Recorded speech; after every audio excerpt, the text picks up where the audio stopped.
Okay, we'd like to welcome the Bryan brothers, George and Wesley, to the Buttefield Bermuda Championship. Thanks for joining us, fellas. It's pretty unique to have a set of brothers playing the same tournament. Heck yeah. Doesn't happen that often, occasionally, but hasn't for a while. Mm-hmm. We'll start with you, George. This is your first start on the tour. Yeah. What are you anticipating? Honestly, I have no idea. I know it's going to be hectic. It's going to be a lot, but at the same time, it's something that I've always wanted to do and dreamed of doing. And I'm probably going to have the most fun out of anyone in the field. Actually, Michael Sims probably is going to have more fun than me. Absolutely.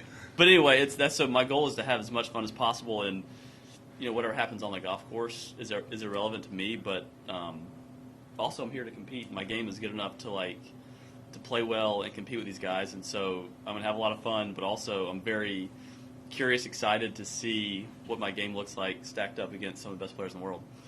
Wesley, we'll come to you. Proud of your older brother playing in his first event, and what do you sort of look at this week like? I'll tell you, my expectation is pretty simple. I know that he's more than likely going to strike the ball above average to wildly above average, comparatively speaking, to these guys out here. I've seen it for a lot of years. It's nice that he actually gets the opportunity now to do it. And he's rolling the ball on like another planet right now. So now sometimes things can fall apart from time to time in small subsets, like at Q School this past week. Very small subsets, right? There was a lot of big numbers on the card, but he still got through. So I think weathering those little storms that are going to come up mentally, I don't know how that's going to go because it's a little bit more of a magnifying glass out here. But as far as expectations, I wholeheartedly think that if he plays well, he has just as good a chance as anybody in the field to take down a trophy. So will it happen? Probably not. Am I pulling for it? Absolutely. And what about your own game? I know you played here twice, and you missed the cut both times, unfortunately. I hate to say that. But okay, can we get this guy out of the room? Can we get a new person asking the questions? Having had a couple of tournaments played around here, what do you need to do to get those 4 rounds in this week?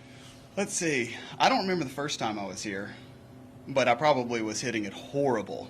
I do remember last year being here and trying to keep a golf ball on the island was a tall task. So, well, no, it had nothing to do with the conditions. It could have been completely benign and couldn't have been able to keep a golf ball on the island. So I'm definitely hitting the ball a little bit better. I've struggled for a couple years. It's no secret.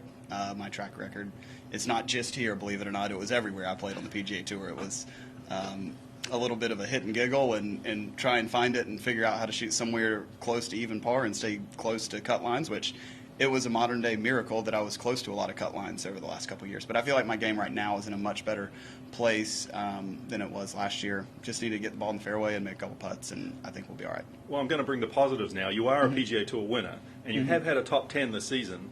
And it was on an island. It was. Huh. Well, I wonder why. Well, George was caddying for me.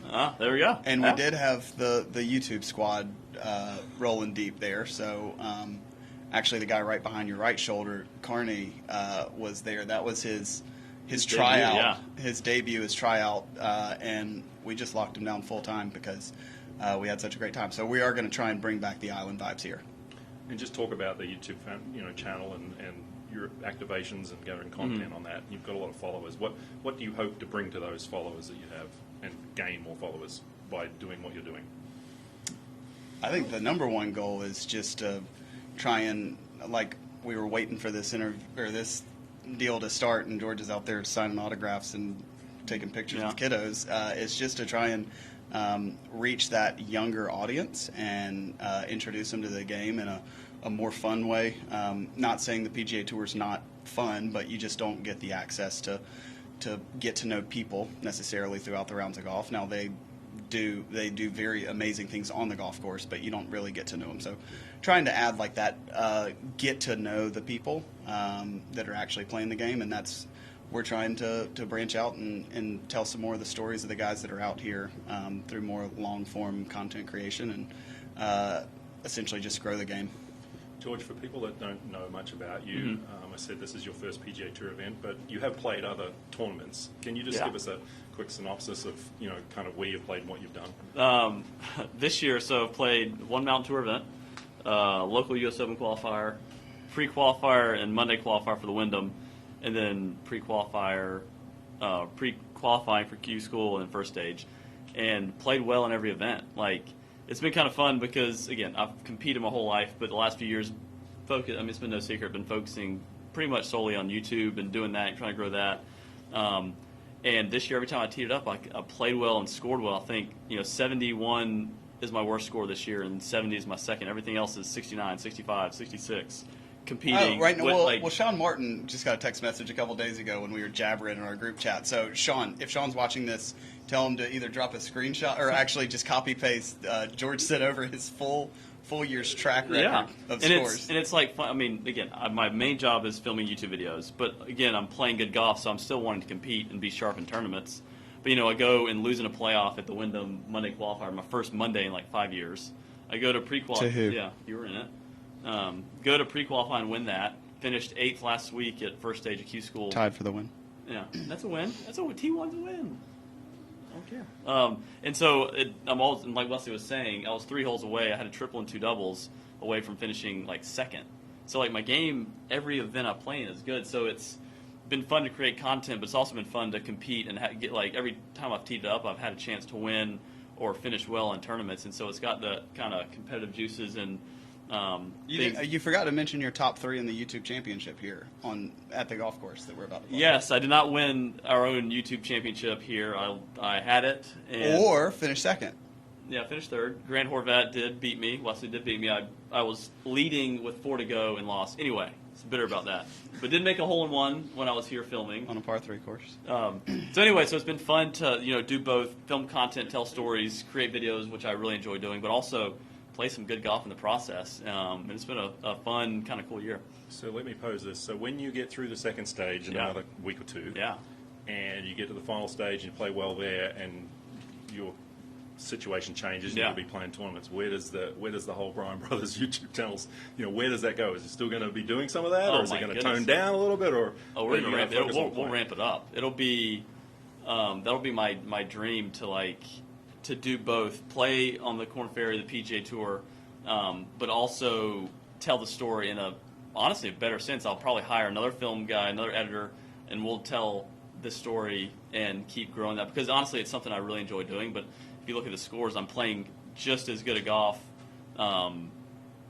while filming and doing this than I ever have when I was only focusing on playing on the Korn Ferry or playing Latin Tour or playing mini tours. So no, this is. I will never forsake Bryan Bros Golf for the.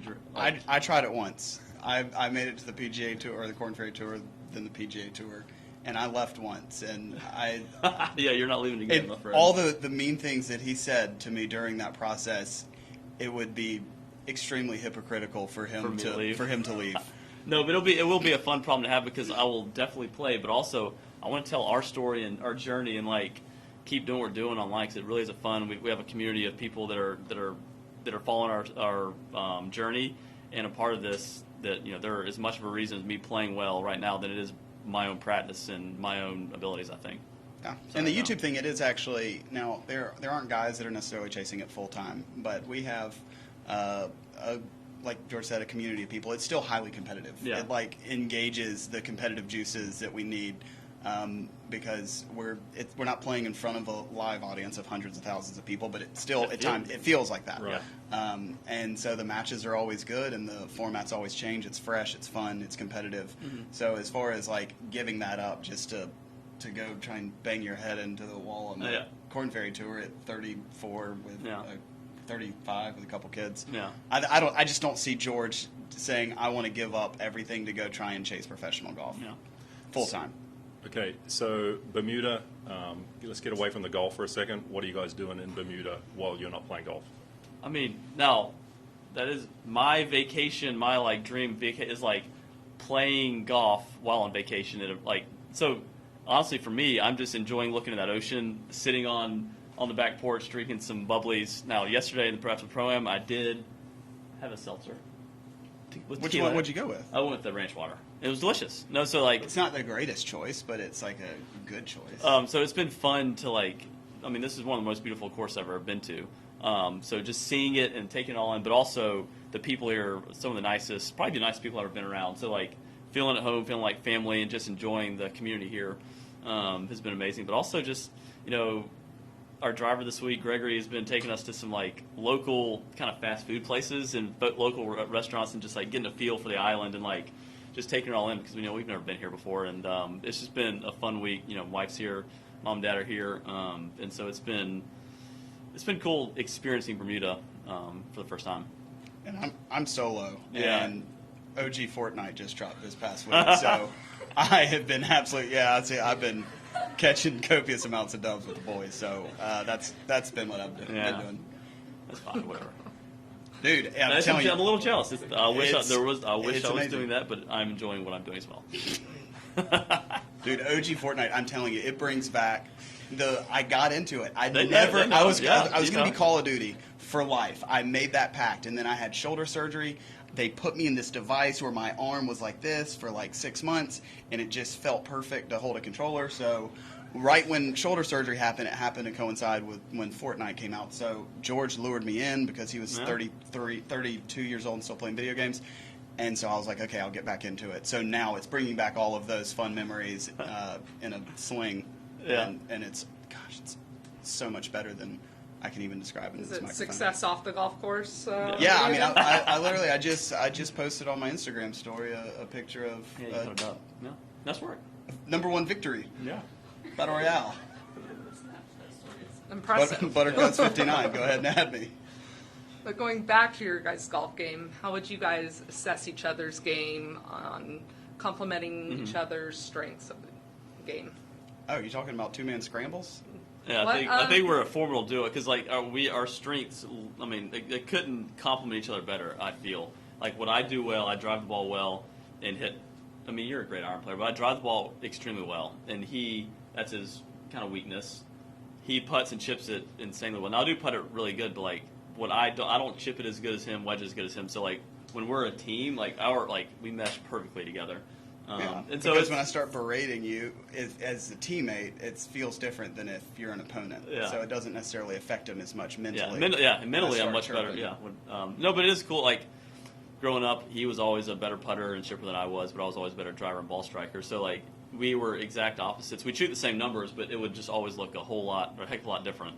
Even now, I shoot 68 or 69. Now he's starting to hit it much better, but it can get very scrambly. Hit some bad drives, but recover, and then I hit it on the green 2-putt, and we walk away with the same score. So And we do. We got a couple big matches coming up. Yeah. Some compelling matchups Yeah. coming up. We're going to go on a little 2-man scramble versus the world. yeah. So if anyone watching wants to out there want to take us on, we're available. Yeah. Chris. And growing families, both are expecting soon?